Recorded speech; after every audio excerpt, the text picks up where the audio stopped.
Hello students. आज हम लोग जो है हिंदी काव्य रचनाओं के बारे में बात करने वाले हैं। मूल रूप से हम जो है हिंदी काव्य रचनाओं में रस का क्या महत्व है, रस का क्या मतलब होता है, इन सब चीज़ों पर थोड़ी बहुत बात करेंगे। और हिंदी काव्य रचनाओं में पाए जाने वाले विभिन्न प्रकार के रसों के ऊपर थोड़ी सी जो है संक्षिप्त चर्चा करेंगे हम लोग। अब देखिए, लाइक रस को अगर कहा जाए तो काव्य रचनाओं की या फिर नाट्य रचनाओं की रस जो है वो उसकी आत्मा है। रस जो है उसका वो अस्थाई भाव है जो कि कविता के पाठ करने के क्रम में आपके अंदर उत्पन्न होता है। ओके। तो अब जैसे कि अगर हम मूल रसों की बात करें हिंदी काव्य रचनाओं में, तो सर्वप्रथम आता है श्रृंगार रस। श्रृंगार रस में जो है इस रस से जो इस रस में जो काव्य रचनाएं होती हैं उनसे जो है एक प्रेम का भाव जगता है, एक आसक्ति का भाव जगता है। और इसके फिर दो अलग अलग प्रकार हैं। संभोग श्रृंगार जहाँ पर कि कह सकते हैं कि पास आने की अनुभूति होती है। जैसे कि बतरस लालच लाल की मुरली धरी लुकाए, सौह करे भौहनी हंसे दैन कहे नट जाए। ये बिहारी जी की रचना है। ये जो है कृष्ण की रासलीला, सबसे रासलीला पर आधारित जो है एक वर्णन है। दूसरी तरफ वियोग श्रृंगार जो कि सूरदास जी की है। निस्दिन बरसत नयन हमारे, सद्य रहती पावस ऋतु, हम पे जब से श्याम सिधारे। तो यहाँ पर जो है श्याम से वियोग का जो भाव है उसको जो है उसका जो है वर्णन किया गया है। दोनों ही परिस्थितियों में जो वर्णन का जो मूल विषय है उसका काफी जो है सुंदर विवरण किया गया है। बाकी जो है ये जरूर कह सकते हैं कि दोनों में जो है भाव जो है वो थोड़ा सा जो है बदला है। एक में संभोग पास आने का, दूसरा वियोग दूर जाने का। फिर हास्य रस का मतलब हुआ कि उसमें जो है हास्य विनोद की जो भावना है, स्थायी भावना है, वो आपको मिलेगी। जैसे कि ये खका हाथरसी की कविता, तंबूरा ले मंच पे बैठे प्रेम प्रताप, साज मिले 15 मिनट घंटा भर आलाप राग में मारा गोता, धीरे धीरे खिसके कहके कहते खिसक रहे थे सारे श्रोता। तो मतलब चलिए यहाँ पर हास्य रस हो गया कि कभी गायक महोदय जो है मंच पर बैठ के करते रहते हैं। नहीं, पहले तो ठुक ठाक करते रहते हैं, हारमोनियम 2 बार टिपटिपाए, 4 बार तबला को टपटपाए, और ये सब होने के बाद जो है आधा घंटा तक करते रहते हैं। और चूंकि आंख बंद किए रहते हैं, चुपचाप पब्लिक जो है वो खिसक मारती है। तो इस तरह के जो है कह सकते हैं कि ये इस तरह का दृश्य जो है वो कवि वर्णन कर रहे हैं। और इससे जो है एक हास्य विनोद का जो है एक भाव जगता है। करुण रस जो है, करुण रस में जो है अस्थाई भाव शोक का होता है। आ, जैसे कि यहाँ पर तुलसीदास जी की ये रचना है। शोक बिकल सब रोवहि रानी, रूप सीलु बलु तेजु बखानी, कराहि विलाप अनेक प्रकारा, पुरीहीन भूमि ताल बारहि बारह। ओके। तो मतलब जो है यहाँ पर जो है मेरे ख्याल से ये राम और लक्ष्मण के वनवास जाने का शायद जो है समय होगा, जहाँ पर कि सारी रानियां जो हैं वो व्याकुल हो रही होंगी। आ, बहुत दिन हो गए रामचरितमानस का पाठ किए हुए, तो पूरी तरह से तो मैं नहीं अवगत हूँ। लेकिन यहाँ पर जो है रानियां जो हैं वो विलाप कर रही हैं, और जिसके लिए वो विलाप कर रही हैं उसके जो है सील बल और उसके तेज का बखान कर रही हैं। तरह तरह से जो है वो विलाप कर रही हैं, और जमीन पर जो है हाथ अपने पटक रही हैं शोक में। तो ये जो है शोक शोक का भाव जगता है इस दृश्य को, इस काव्य रचना को देखने के बाद। दूसरी तरफ वीर रस में जो कविताएं लिखी जाती हैं उनसे उत्साह का भाव जगता है। जैसे अगर द्वारिका प्रसाद माहेश्वरी की ये कविता ले लें, वीर तुम बढ़े चलो, धीर तुम बढ़े चलो, सामने पहाड़ हो सिंह की दहाड़ हो, तुम कभी रुको नहीं, तुम कभी झुको नहीं, वीर तुम बढ़े चलो। तो इस तरह की कविताओं में एक अजीब सा उत्साह जग जाता है। नहीं, मन होता है कि सामने वाले दीवार में जाके टक्कर मार दे, मत मारिएगा, सुरक्षित नहीं है। मतलब उत्साह लेकिन एक जग जाता है कि नहीं। फिर रौद्र रस वो हो गया जिसमें कि क्रोध का भाव होता है। जब आप काव्य का पाठ करते हैं तो आपको जो है बिल्कुल साफ साफ ये ऐसा जो है महसूस हो रहा है कि जो किरदार हैं, जो भी कह सकते हैं कि काव्य रचना के अंदर जो भी किरदार हैं, उनके अंदर जो है भयानक क्रोध की भावना है और आप उस क्रोध का अनुभव कर सकते हैं। जैसे मैथिली शरण गुप्त की ये रचना, श्री कृष्ण के सुन वचन अर्जुन क्षोभ से जलने लगे, अपना सब शील अपना भूल कर करतल युगल मलने लगे। मतलब कि कृष्ण जी के उत्साह बढ़ाने पर अर्जुन जो है एकदम गुस्सा से भर गए और सारा जो है वो भैयारी वैयारी सब भुला भुला के जो है सबको पकड़ पकड़ के जो है कौरव सबको जो है मसलने लगे एकदम से। तो ये क्रोध की भावना का यहाँ पर वर्णन है।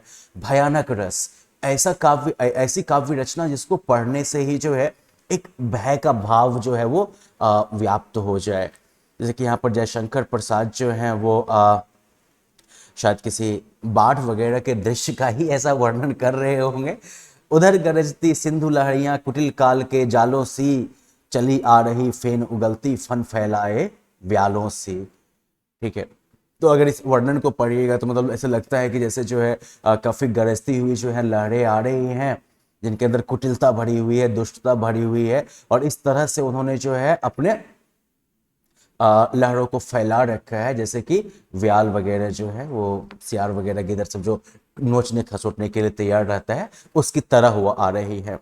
फिर विभत्स रस, जिसमें कि एक घृणा का भाव होता है, जिसको पढ़ने से जो है आपके अंदर भी उबकाई आने लगे, एक घृणा जैसी पैदा हो जाए।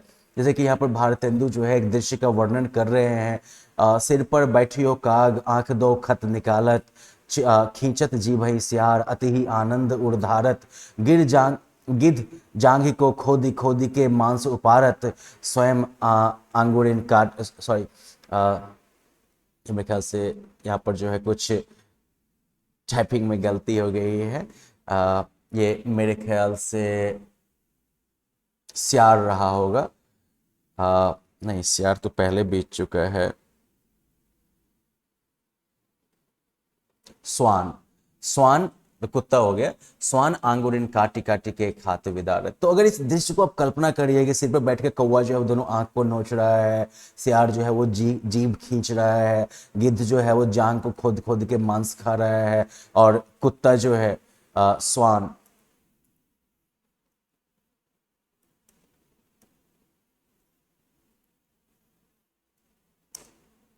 वो जो है उंगली काट काट के खा रहा है। तो ये दृश्य ही खुद में जो है घृणा पैदा कर देता है। तो ये विभत्स रस के अंदर है।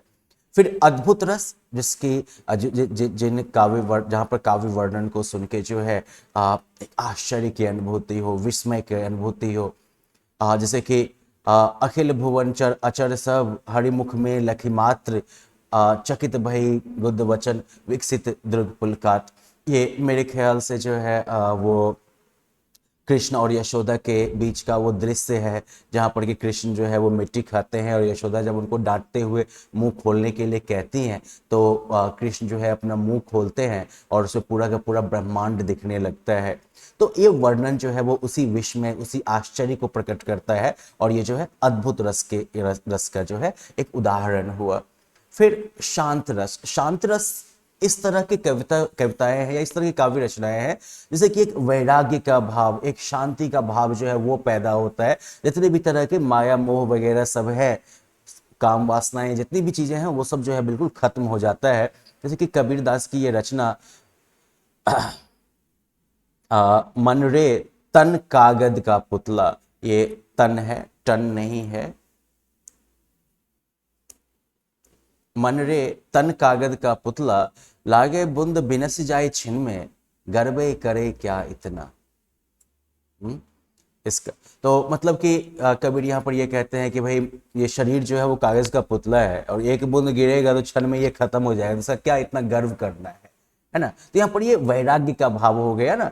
वैराग्य का मतलब क्या हो गया कि जब आपके अंदर कोई राग द्वेष ना रहे तब जो है वो वैराग्य का भाव हो गया, और उसी भाव में शांति होती है। फिर चलिए शांत रस या फिर शांति के रस के बाद जो है हम लोग वात्सल्य रस की बात करते हैं और भक्ति रस की बात करते हैं, जो कि मूल रसों के साथ जो है बाद में जोड़ा गया है। वात्सल्य रस जहाँ पर कि बचपन के सौंदर्य का जो है वर्णन किया जाता है, जैसे कि किलकत कान्ह घुटरवन आवत मणिमय कनक नंद के आंगन बिंब पकड़वे धावत।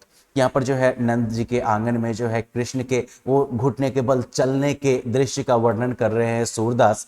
और ये जो वात्सल्य ये जो है बचपन का जो ये सुंदर चित्रांकन है, ये जो है वो वात्सल्य रस, वात्सल्य भाव से जो है किसी को भी भर देता है।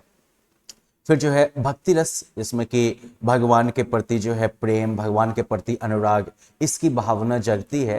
जैसे कि एक रचना हो गई, राम जपू राम जपू राम जपू बावरे घोर भाव घोर भाव निर्निधि नाम निज नाव रे।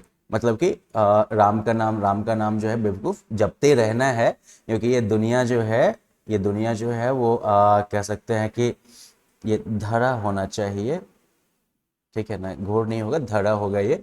तो ये धरती जो है वो अपने आप में जो है एक नदी है, ठीक है, और इसमें जो है ये प्रभु का नाम जो है वो तुम्हारा जो है नाव हो गया, तो इसलिए जो है नाम लेते रहो। तो ये भक्ति रस की हो गई। तो इस तरह से जो है ये विभिन्न रस हैं, और इन रसों का ज्ञान जो है वो ना सिर्फ हिंदी काव्य रचनाओं को पढ़ते समय उसके सही आनंद की अनुभूति के लिए जरूरी है, बल्कि ये आपके जो है कक्षा 8, 9 और 10 इन तीनों कक्षाओं में जो है ये रस का जो है एक काफी महत्वपूर्ण जो है रोल होने वाला है, क्योंकि इसमें कुछ प्रश्न अक्सर पूछे जाते हैं।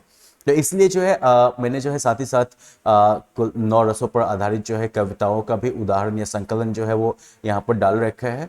आप जो है इन कविताओं का पाठ करिएगा, और इनमें से जो भी कविता आपको सबसे अच्छी लगे, सबसे अधिक प्रभावशाली लगे, उस कविता का जो है सस्वर पाठ करके जो है आप क्लासरूम में शेयर करिएगा, जहां पर कि कविता का जो रस है वो रस छलकना चाहिए। ठीक है, चलिए फिर आज के इस कक्षा को यहीं पर विराम देते हैं, मिलते हैं फिर कभी।